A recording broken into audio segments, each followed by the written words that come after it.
Gin does games, haha! Hello ladies and gentlemen, Gin here with another League of Legends champion guide for you. Whenever Riot tries to deliver on a classic fantasy, they do their best to put their own spin to it. When there's a phoenix, for example, she's made of ice. A centaur? Let's make him a monstrous ghost. Today's champion runs in a similar vein. I present to you Vladimir, the Crimson Reaper. He's definitely not a vampire, we promise. Join me now and let's learn how to Vladimir. Vladimir is a short-ranged, tanky mage who excels at going solo in the top or mid lane. He is a hemomancer, a blood mage, and as such does not use mana to fuel his spells. They all have either no cost or pull from his own health pool for power. He has very little in the way of crowd control, and instead shines on the battlefield by simply dishing out tons of damage over time to large groups and draining life from his foes to survive through long fights. Vlad's passive is a Crimson Pact. A deal with the devil, an agreement with Asmodeus, a contract with the Care Bears? I don't know who, but he's got a pact with someone. From this pact, he derives great strength, gaining ability power based on a percentage of his bonus health, and bonus health equal to a percentage of his ability power. Fortunately, to keep these bonuses from scaling into affinity, they do not stack with themselves. Crimson Pact is powerful, warping how he's built. We will come back and discuss it more once we get into items and runes and the like. The Crimson Reaper's Q is Transfusion. At no cost to himself, Vladimir drains the blood from his target, dealing damage to them and healing himself. This is an interesting one. Most damage, you would expect a projectile to fly towards the target and deal damage, right? This does the opposite. Vlad pulls the life force from his target, dealing damage instantly. It then creates a misty blood projectile that flies back to Vladimir and heals him. So there are two separate effects. Projectile blocking abilities like Yasuo's Wind Wall can't block the damage, but they will block your heal. Similarly, if Vlad can't be targeted, such as when he's using Zhonya's Hourglass, the healing projectile will just vanish. Transfusion is Vladimir's main source of harassment and sustain during the laning phase. The only thing holding its use back is cooldown, which gets very short as you level it, allowing you to constantly poke your enemies with it or last hit if you're having trouble and need to stay back. For this, we take a point at a level 1 and max it out first. Our faux vampire's W is Sanguine Pool. He literally melts into a puddle of blood, gaining bonus movement speed for 1 second that rapidly decays, and becoming completely untargetable for 2 seconds. While Vlad's a goopy red smear on the floor, enemies who stand in him are slowed and dealt magic damage every half second that scales with your bonus health. He's also healed for a percentage of the damage dealt, which is good because the spell costs 20% of your current health to cast. While it is expensive and it has a long cooldown, Sanguine Pool is a fantastic tool for escaping and sometimes even diving after your enemies. Incoming lockdown spell? Incoming tower shot? Nope. Just dive into a pool and trickle away. Is trickle the right word? I don't normally talk about liquids moving of their own volition.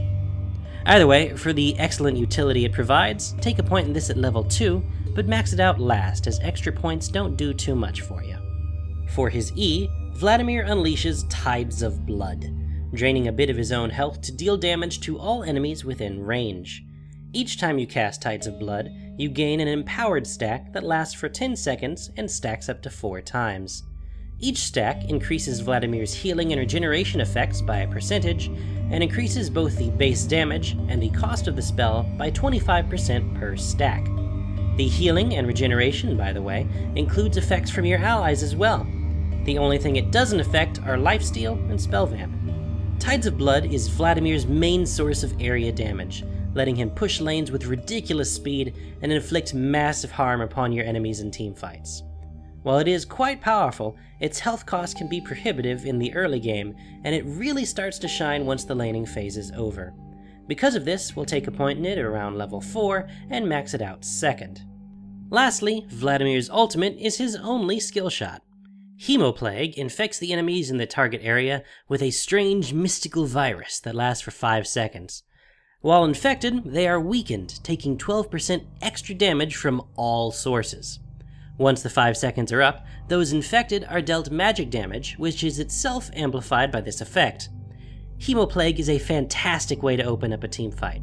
Drop it on a cluster of enemies and you and your allies can go to work, melting them down faster than you can say, "Vampires don't sparkle."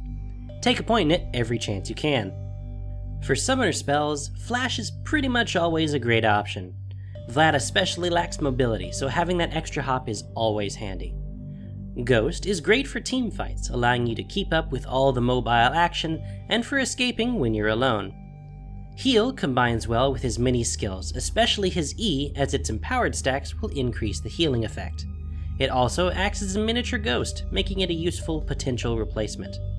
And if you think you need some extra help burning down your targets, take Ignite. Now, as we consider our runes, masteries, and items, we must remember our passive Crimson Pact.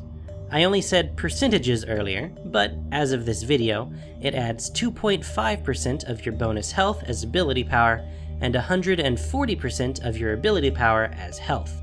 So, for every 100 bonus health you have, you'll get an extra 2.5 ability power.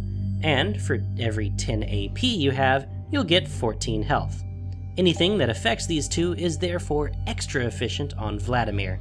The runes are least affected by this, but still consider magic penetration marks, health per level seals, ability power per level glyphs, and either flat AP or movement speed quintessences. While the AP quints do give an extra 21 health, I much prefer movement speed. Vladimir has short range, as we've said, and really needs to be able to get into range to be of any use. Masteries can be done many different ways for Vladimir, and he functions well with all of them. To begin with the more standard looking approaches, 2190 and 9210 give very solid, tanky sets while adding lots of extra damage. 9021 gives you the full speed and cooldown reduction benefits, as well as some spell vamp to start the game. Just be sure to avoid the mana related masteries, which shouldn't be too hard. Now, let's get weird. 10173 tries to maximize usefulness particular to Vlad, getting all the defensive masteries that help him specifically, some movement speed in the utility tree to keep it with the action, and some AP and offense for further synergy. 15123 trades out the healing bonuses from Perseverance and Second Wind to get your hands on the Archmage masteries. Archmage and Juggernaut are particularly strong for Vlad, as those percentage bonuses create small loops within the game, give you more AP and health than you'd otherwise expect. And now, items. When starting the game, you have a number of options. It of course depends on whether you want to start rushing for specific items or not. If you don't want to rush anything in particular, Doran's Shield is probably your best bet. It's very strong in the early game, especially on someone who's fairly ineffective early like Vlad. It'll keep you sustained until you can start buying real items. Other options include Boots of Speed for dodging skill shots and weaving in and out of range to last hit and harass. Cloth Armor is strong versus heavy AD lanes. Amplifying Tome is great if you think you'll have an easy time against your opponent, boosting your effectiveness, but leaving you without many potions if you fall behind. And Ruby Crystal, while an unusual choice, is a nice defensive option that can lead into later utility, and remember, it even gives you a bit of AP while you do it. For your first big item, you have 3 different good choices. You'll probably want to get all of them somewhere down the line, but which one you get first is important. If you're having trouble in lane, especially against someone who's AD or against a burst mage, go for Zhonya's Hourglass. If the lane is going alright, neither for nor against you, you'll want to continue sustaining yourself, so grab a Hextech Revolver, which will eventually become a Will of the Ancients. Since he's all about health, Spell Vamp is exceptional on Vladimir. If you're doing really well in lane, stomping your opponent, rush for a Rabadon's Death Cap. Remember your passive. This makes you both powerful and tanky, and with the cap's passive alone, effectively increases your bonus health by a full 1%. Beyond the big 3 there, first you'll need some real boots. Sorcerer's Shoes are the footwear of choice, but if you are falling behind, you might get Ionian Boots of Lucidity instead. More cooldown reduction means more spellcasting and more healing. And if you're up against some heavy crowd control, don't forget that Mercury Treads are an option. Rylai's Crystal Scepter, already gold efficient before, is now an amazing choice for our blood-sucking friend. Since he generally has no crowd control, that slow will help a lot. Void Staff is strong as always, with the added bonus of about 100 extra health. Liandry's Torment, while a seemingly obvious choice, is fairly expensive for what it does and should only be taken if you're far ahead and want to stay there. If you're having trouble against AP opponents, Abyssal Scepter or Spirit Visage work well. The former helps your team more if you have a lot of mages on your team, while the latter is more selfish but synergizes really well with all of your abilities. Lastly, if you want to be tankier and kinda silly about it, grab a late Warmog's armor. With 1000 health, you also get an extra 25 AP. Such value! Very tank. Wow. Can't believe I made that joke. Vladimir is fairly weak in the early game. During much of the laning phase, you should focus first and foremost on last hitting. The sooner you can grab one of those big items we mentioned, the better, as your power will spike up and you can start rolling faces. Try to last hit only using basic attacks, saving your transfusion to harass the enemy laner. If you must though, say you're really low on health or your enemy can outpoke you if you try to go in, go ahead and use it on minions. Once you've got several levels in you, you can start pushing harder. Tides of Blood can quickly drain your health, but with the help of some items, you can start using it to push waves out like a boss.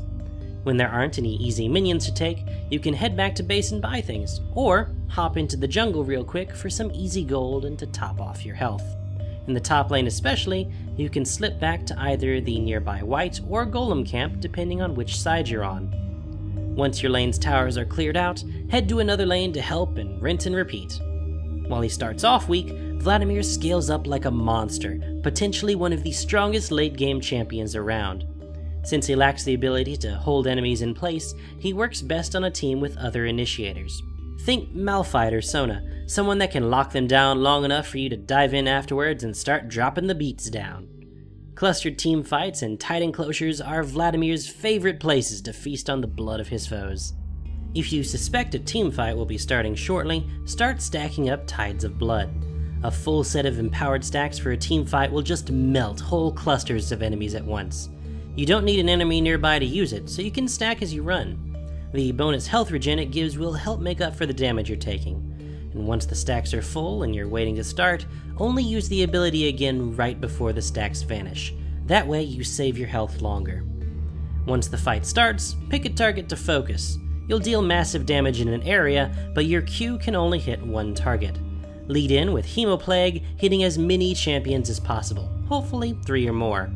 Activate Q and E before diving into a sanguine pool beneath their feet, dealing more damage and hopefully healing you up some as well, all while dodging whatever damage they could do.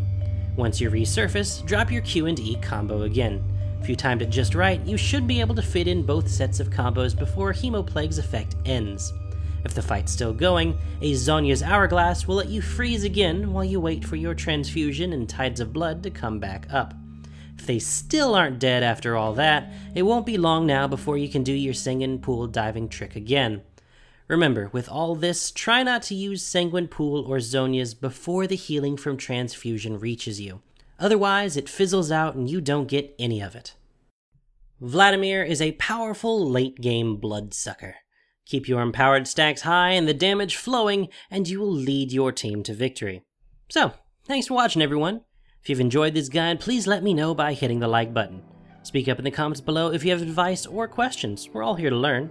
Subscribe for future stuff like guides, gameplay, and general silliness.